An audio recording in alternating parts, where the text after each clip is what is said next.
This sailing trip and this video is more an experiment and a documentary than about a new sailing adventure. I originally didn't intend to make a new video at all, although I did take some footage at this trip. The purpose of this trip was a holiday with my youngest daughter, to have some exclusive time with her and to introduce the joy of living on a sailboat to her, at least for some time. And it was a really great time for both of us.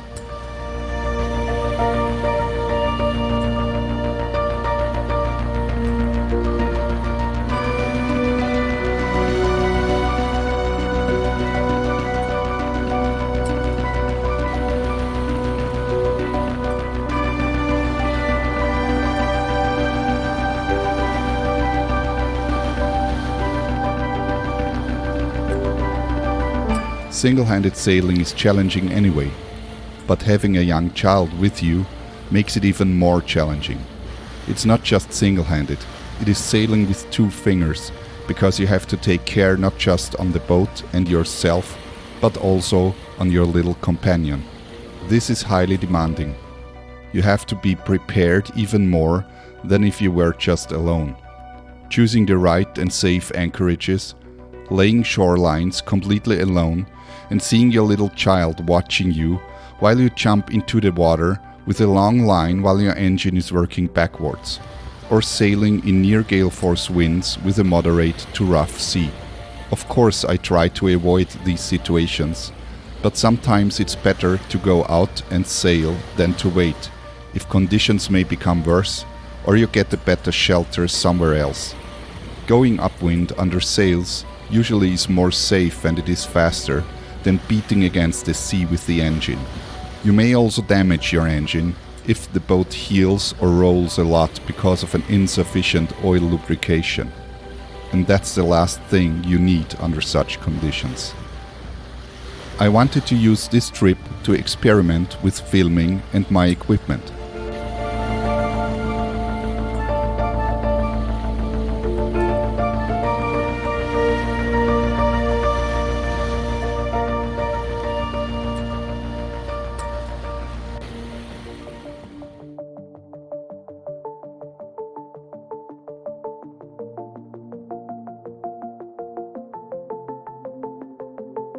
Most of the footage of all my videos is done with a smartphone. Currently, I use a Samsung Galaxy S10e, which has an excellent camera. The Pro camera allows you to control the focus, the shutter speed, the ISO setting, and it has two different apertures. I now bought a variable ND filter. This allows me to set the shutter speed to 1/50, which is perfect for the frame rate of 24 frames per second for this type of videos that I like to produce. Unfortunately, I damaged the filter a little bit by the spray of the salt water, so there is some blur and color shift within the frames. I also bought a new action cam. It's watertight and well suited for rough conditions.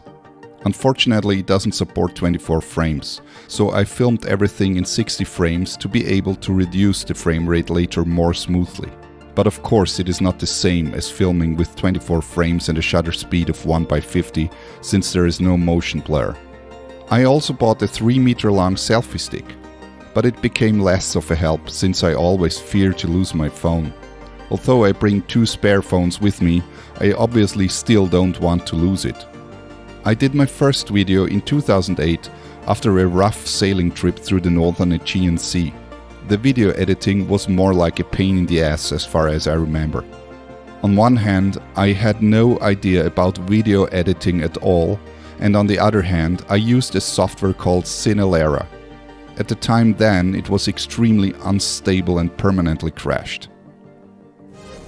The next video I did in 2014, it was far more professional. I used the software Kdenlive, which I still use today. I'm absolutely used to it, and meanwhile, it advanced to a very stable, excellent film editing software. The next video I did in 2015, improving my editing skills. I did never publish these videos, since I was unable to having YouTube accept the music in the videos. I still do not understand how other people managed to publish their videos having official songs in their videos.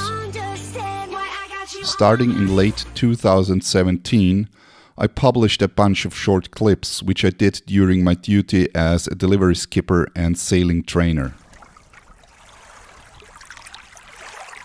My first long video, which I personally consider as a real success with more than 20k views, was published in the beginning of 2021, which I republished soon after in October 2021, having some boring sequences cut out.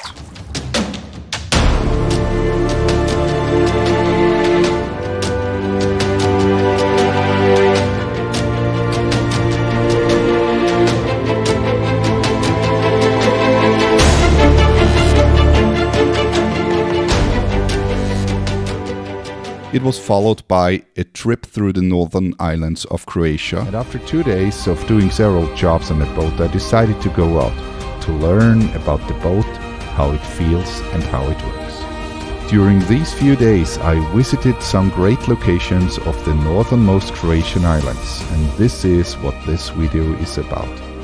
During this short trip I got some great impressions, and this is what I want to share with you.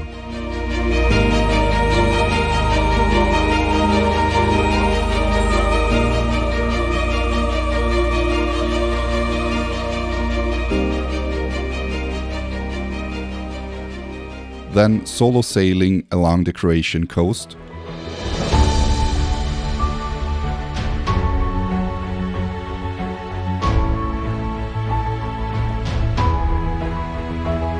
This is a story about my first non-stop solo sailing experience and a journey through the bizarre landscape of the Velebit Channel.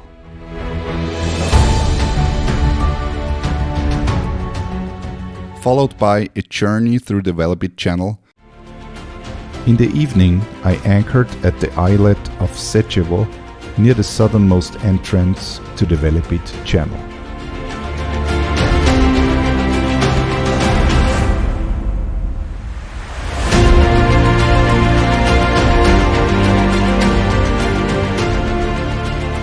And Pula und zurück, which was released in July 2022.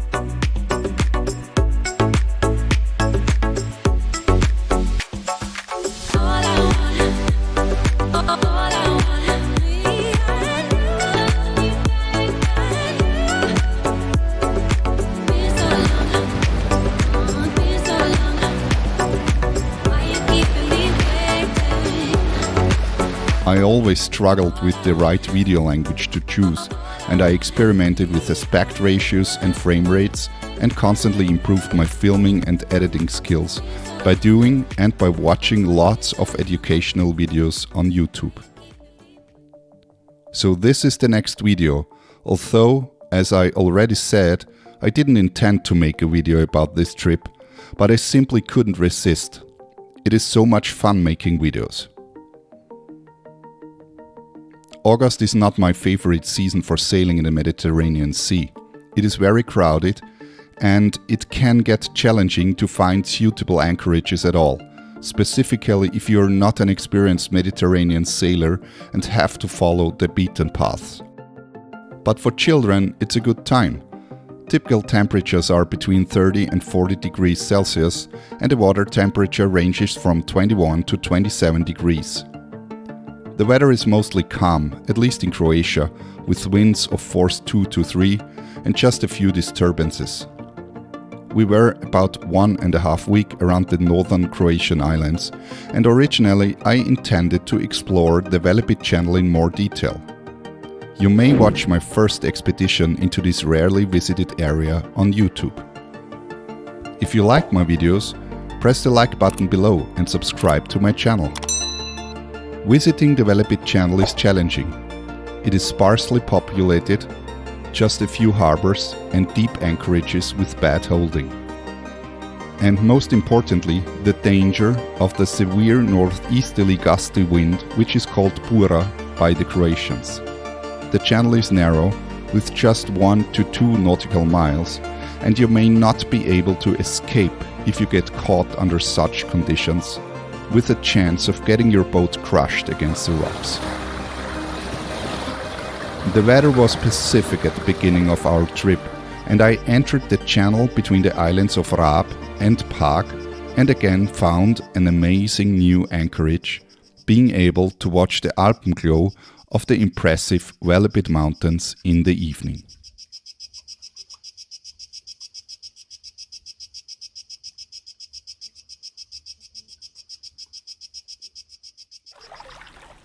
Unfortunately, a frontal system shifted across mainland Europe, which afterwards let the Azores High stretch far to the east of Europe. That's a perfect condition for the Bura to develop. The horizontal isobars, with the higher pressure in the north, will cause northeasterly winds. Warning. Local gust or northeasterly wind 35 to 45 knots tomorrow morning in Velebit Channel. So I had to immediately leave the next day again and found a shelter on the opposite side of the island in the small village of Jakisnica. I showed you that place already in my YouTube video about the northern islands of Croatia. The northern finger of the island of Pag is about 10 nautical miles in length, but less than 1 mile wide. On the topmost end, around the town of Lun, you find an area called the Olive Gardens of Lun, which have a long-lasting tradition in growing olive trees. Some of the trees have an age of 1600 to 2000 years and are one of the top 5 oldest olive trees in the world. The area can be visited by tourists. There are guided tours available. Jakisnica is not crowded. It has a small market, a cafe, a few restaurants and a perfect swimming area suitable for kids. In the evening, the Bura began to blow. When it was dark already, a sailboat came in with the mainsail half up and anchored in the middle of the harbor. When the maneuver was finished, I could hear the crew applaud.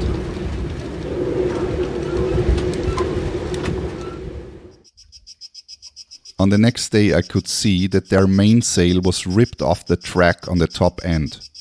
Probably that happened because of having too much sail area deployed.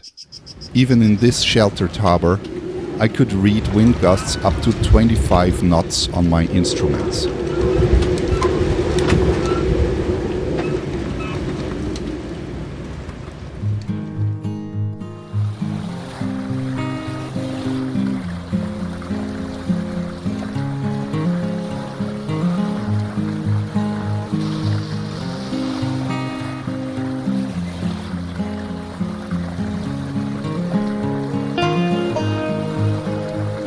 The next day we sailed further south and anchored in the lagoon between the island of Pag and the mainland.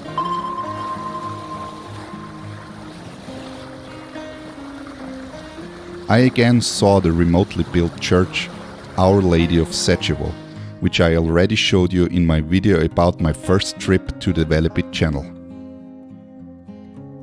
Not far from there is the Ljubačka Vrata, which is the southernmost entrance into the Velebit Channel.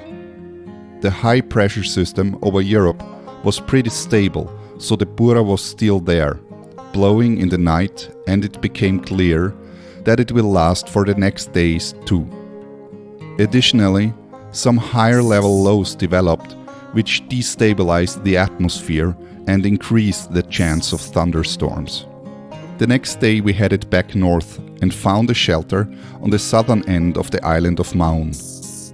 It is a large bay with a good holding and depths between 6 and 12 meters. There was not much wind during the day, but in the evening the Bura was back and several thunderstorms passed, causing repeated wind turns by 180 degrees. I could follow this perfectly on my GPX tracker during the night. This clearly shows that it is vital under such conditions to have the anchor properly set and that there is enough room all around for swinging. As the weekend came closer, I had to head back to my home port. And since I have to drive a few hours back home by car, I try to avoid to do this on the weekend, since the roads are extremely congested on the weekends in the high season. We had to cross over from the island of Raab to the island of Krk at a fully developed summer Bura of near gale force strength, gusting up to force 8. It is an upwind passage having the Senska Vrata windwards. This is a well-known funnel where the Bura hits you with full strength. I couldn't spot a single boat during this passage. I cleared up the boat and did the passage with the third reef in the mainsail and the Genoa.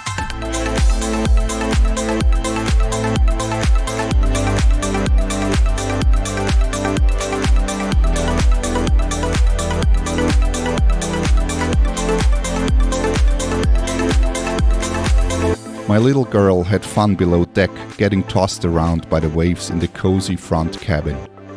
Outside, it was not so cozy. I had put on my light foul weather jacket and was constantly showered by the sea until I was soaked till my underwear.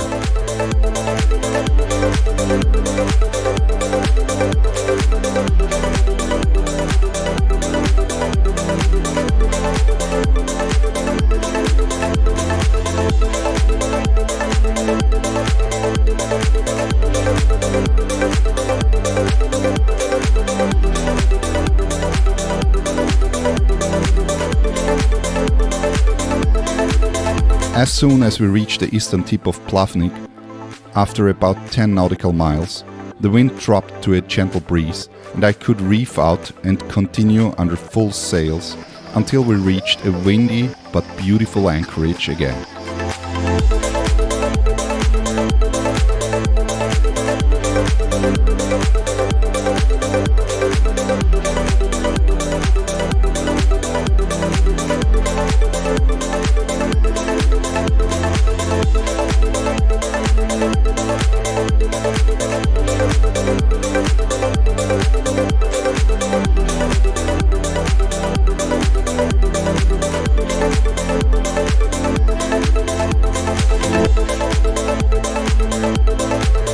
I hope that you enjoyed my short story about this trip.